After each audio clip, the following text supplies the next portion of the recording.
Hello, folks. Right, today I want to talk about a topic that could, if it's misrepresented, be a little controversial. But it's not meant to be, and you would only have to purposely misunderstand what I'm saying to get there. Anyway, the title: Are expats and slow travellers the new pilgrims? Now, before we leg it and go to a temple, have a look around, sit down, then a chat, I am not comparing in this video the trials and tribulations of the first pilgrims to the Americas. You know, that 3-month journey across the Atlantic in wooden sailing ships, the hunger they had to deal with, the death when they got there. There were certain places within weeks, 50% of the crew were dead. There was one place where over a winter, a particular group that were together, I think about 100, 200 people, something like that. Nearly 80% of them were dead over one winter because of food starvation. Apologies. So I'm not comparing it that. What I'm going to be comparing, okay, is motivation. So with that in mind, let's go grab Toto and bugger off to the temple.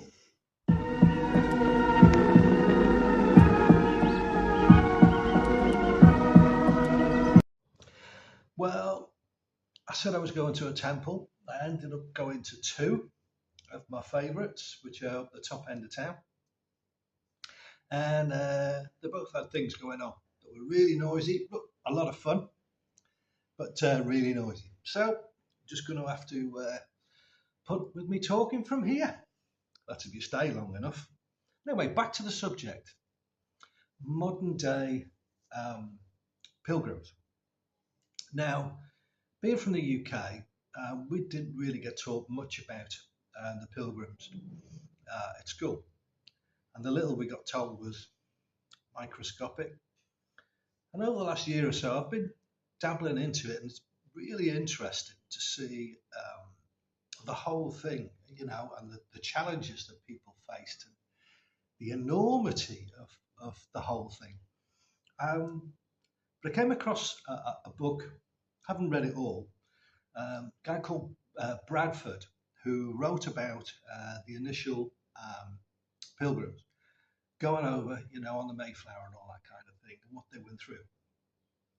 And in the book, he narrows down the whys.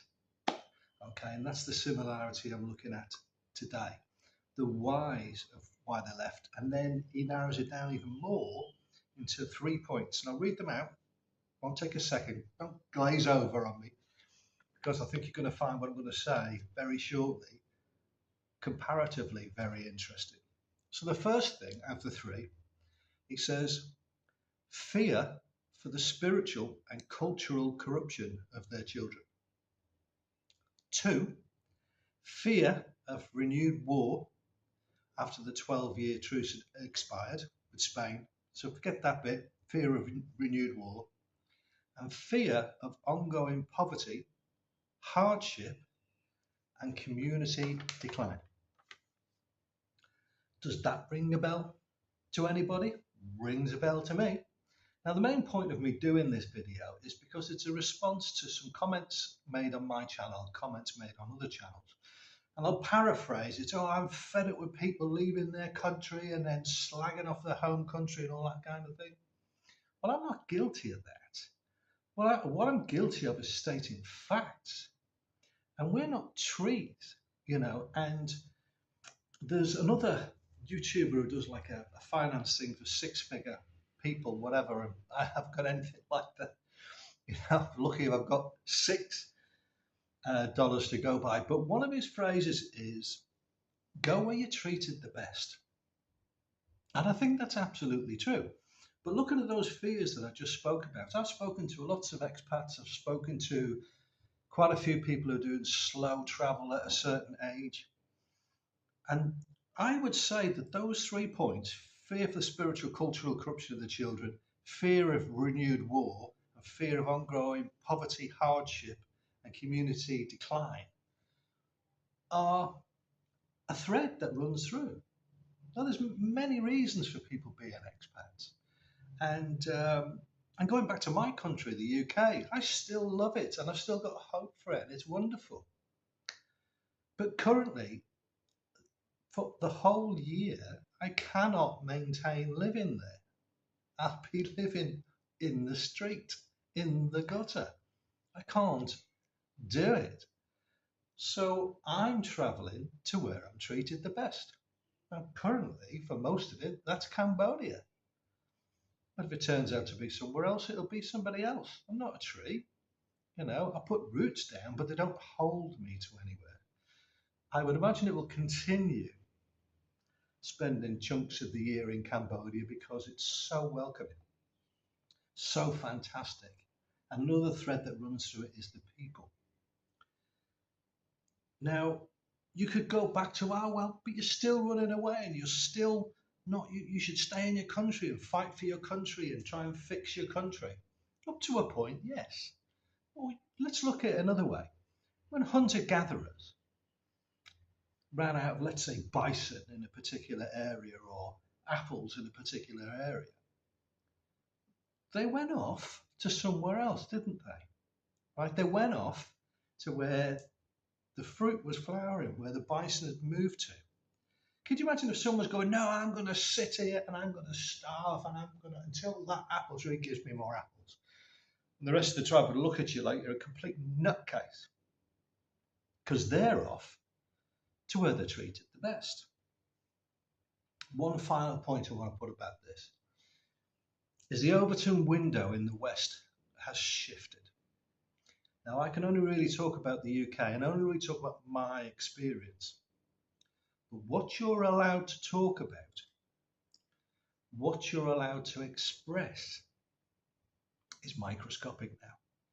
People are being sent to prison for 2 years plus for retweeting hurty words that they deleted 60 seconds later.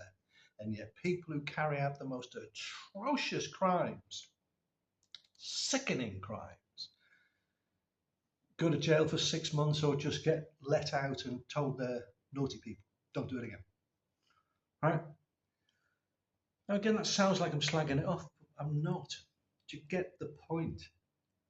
The Pilgrims had these set ideas. They'd had enough. They'd suffered, especially the ones on the Mayflower. They'd suffered in England. Now they were suffering in the Netherlands. So they just used their brain. Now, wow, it was that totally different. I mean, the hardships they went through, nothing like just getting on a plane and flying to Asia. I get it. The two don't compare. But the principles of why people moved, yes, that compares, in my opinion. So I wonder what you think. Do you think these principles apply to you as an expat, or are you thinking about being an expat or a slow traveller? Or do you think it's absolute nonsense? Whatever your feelings, whatever your views, put them down there. One last thing I'll say, if you're slagging off some people in the comments, you'll just get blocked. If you've got an opinion, if you say, I'm sorry, Baghdad, what you're saying is absolute rubbish and this is the reason why, I'll read it, I'll listen to it, and I'll give you a like. Maybe. But if you go off on one, nah. Anyway, have a think about it. 3 fears. Do you think it applies to you? Got that off my chest at last. Until next time.